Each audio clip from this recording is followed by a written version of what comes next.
Hey everyone, it's Carissa at Sprinkled with Glitter. Thanks for stopping by today. I have a fun card project for you today using a die that you may think is a Christmas or holiday die, but can actually be used year-round. So I'm going to be using this Antler die from the Essentials by Ellen line, and I'm going to be cutting it out of this real wood cardstock. Now, this Antler die is just one example of a holiday or Christmas die, something that you may think of only using at the holiday season, but can be used year-round. So take a look at your stamps and dies and see the other shapes that are in there. Sometimes it's florals or greenery, or as in this case, this banner from the Be Merry stamp and die set from W+9. These are shapes that can be used year-round.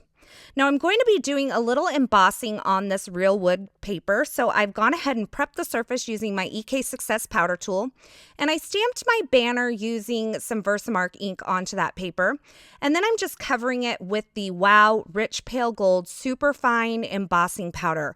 This is like my favorite gold embossing powder. It is just the perfect tone. I don't know how to compare it or how to say it, but you have to try it. That's all I can say. So I'm going to go ahead and heat set that, and you can see how beautiful that gold embossing looks on that real wood paper. And then I'm going to position my dies onto that paper and hold them in place using a little bit of delicate surface painter's tape. Now, in addition to these shapes that I have here, which are both from holiday stamp sets or die sets, I'm going to be using the W+9 freehand florals and also this decorative label shape here.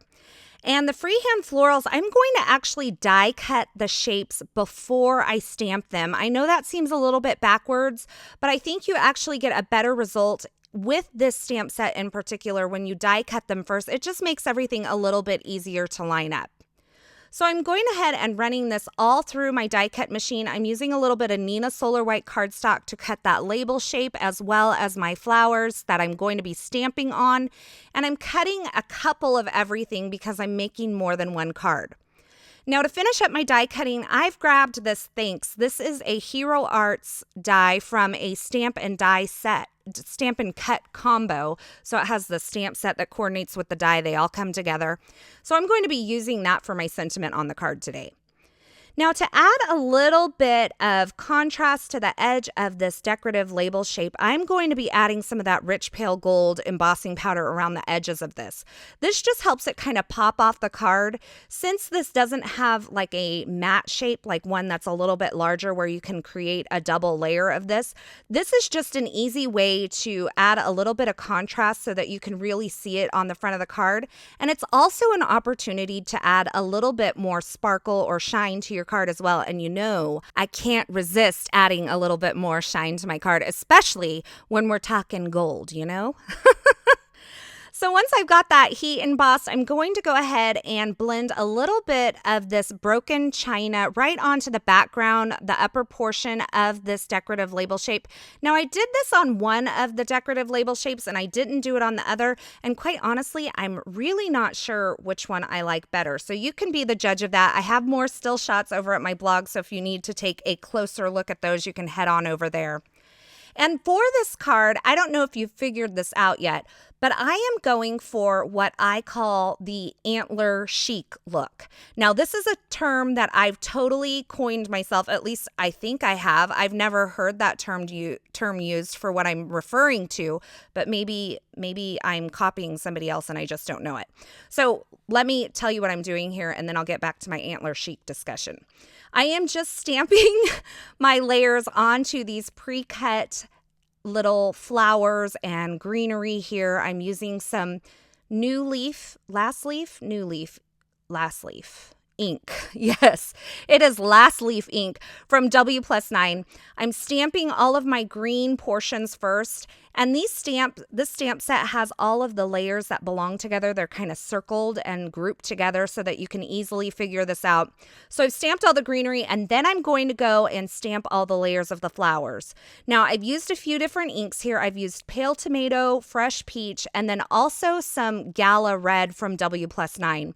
So I'm going to start out with my lighter layers first, and I'm just mixing up the combination. I am not using the exact same combination on every one of them. Some of them I'm using Fresh Peach, and Gala Red. Some of them I'm using Pale Tomato and Gala Red. Sometimes I'm using, I don't know. There's no rhyme or reason. I'm just making some pink flowers here, okay? So back to the Antler Chic. Now, have you seen these things that have like the gray and white wood, kind of rustic wood?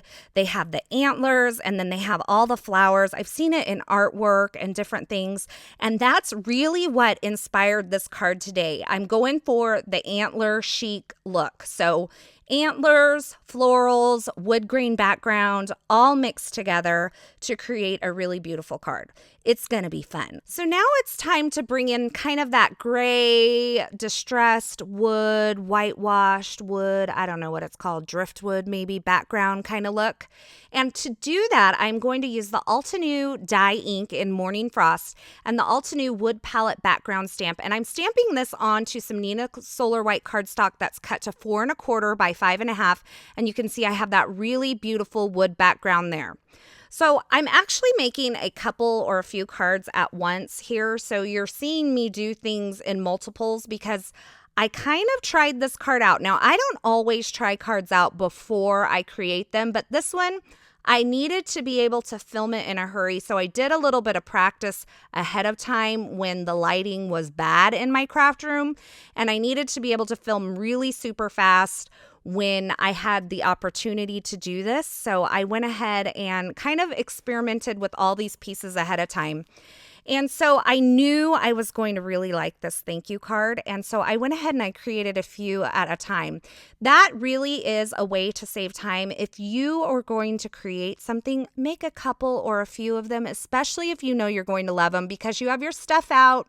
And it's really easy to make multiples of the same card while you have the stuff all out. It only takes a little bit longer.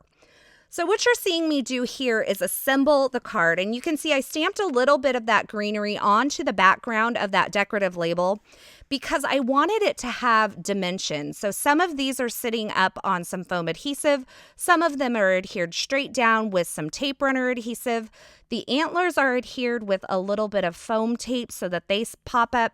And then the flowers are popped up over that. So I have various levels of dimension on this little grouping here. And it really adds to just the feel, like the real feel of this. When you have those different layers, it really gives your card a special feel instead of everything being flat. I know we've talked about this before. I like big cards, but if you don't want your card to have as much dimension, you can always take away some of the layers of foam. You don't have to make them as big and thick as I do because they are hard to mail when they're like this. So now I'm going ahead and I'm assembling the bottom, that banner there. I went ahead and just adhered the sentiment down with some tape runner adhesive. I have a double layer of foam adhesive on the outside edges of that banner, and then I have a single layer of foam adhesive on that middle part behind the sentiment. And I'm going ahead and I'm cutting down some of like my card front and a piece of vellum as well. Now I ended up cutting down this card front to 4 by 5 1/2, I believe it is, or 3 3/4 by 5 1/2, just a little bit narrower. I just liked the way that the layout felt when the card was a little bit narrower. And then I used my tape runner adhesive to just add a little bit of fun foam behind that decorative label shape. I actually die cut the fun foam so that it was in the same shape as that decorative label, so that I have a nice firm surface for that all to sit on. And then I adhered it onto my piece of vellum. Now I used the vellum to kind of soften the background, that wood grain background. It is very soft to begin with, but I wanted it even softer to keep that really feminine feel. And I think that vellum is always a good idea on a soft and feminine card. So I couldn't resist adding it here. Now you're seeing me just add this all to a Nina Solar White 110-pound card base. It's cut to 4 by 5 1/2 inches. That's the finished size. So it would actually be 4 inches by 11 and scored at 5 1/2. I finished the card off by adding some sequins here and there. I added a little bit of sparkle to the roses with a little bit of the Stickles Stardust glitter. And then I also added some more shine to that sentiment by adding a layer of glossy accents over the top. So there you have it, a really fun way to use your antler dies year round. They are not just for Christmas, y'all. Keep them out. You're going to want to make them. And then don't forget to look at your other dies and stamps as well and see what of those holiday dies you can use year round. So that's my Antler Chic card for today. I really hope you enjoyed this project. As always, I have links to all the products used in this project over at my blog at sprinkledwithglitter.com, where you can see more still shots and find more information. And I will have links to the featured products in the description at YouTube. Thanks for stopping by today. I hope you enjoyed this project. I want to thank you all for being very patient with me as I took some time off over the holidays. I hope you are having a wonderful new year. And until next time, I hope you have a fabulous day.